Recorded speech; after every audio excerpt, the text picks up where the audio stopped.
बाई बाई बाई बाई बाई बाई. आई, अगं बघितलंस का? या धुतलेल्या ताटलीवर सुद्धा राखीचा किती मोठा चर आहे.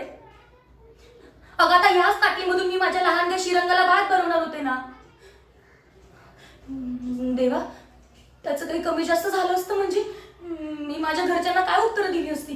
देवा देवा देवा देवा. अगं आई, ही रात त्याच्या पोटात नसती गेली का?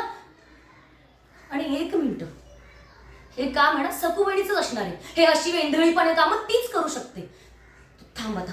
सकुवहिनी, ओ सकुवहिनी, आलात? अहो हे काय आहे?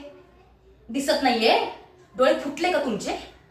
अहो बघा ना, ही ताटली तुम्ही धुतलीये ना, मग ह्या ताटलीवर राखेचं चर कसं काय?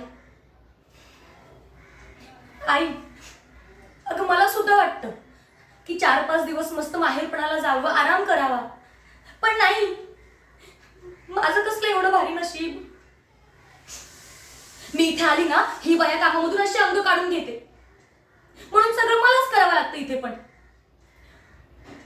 ओ वहिनी, तुम्ही मला उलट बोलू नका.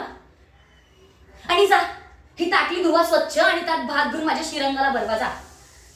हा, आणि ऐका, तुमच्या सोबत वाद घालून ना माझं डोकं भनभनायला लागलंय. येताना थोडासा गोड शिरा करून आणा. आणि हो, त्याच्यामध्ये केसर टाकायला विसरू नका, नाही तर झालं.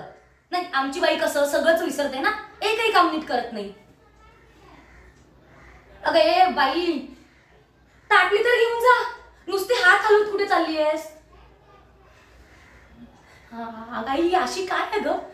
एकही काम धड जमत नाही. अगं हिच्या आई वडिलांनी ना फक्त नर्मदेचा गोटा आपल्या गळ्यात बांधलाय.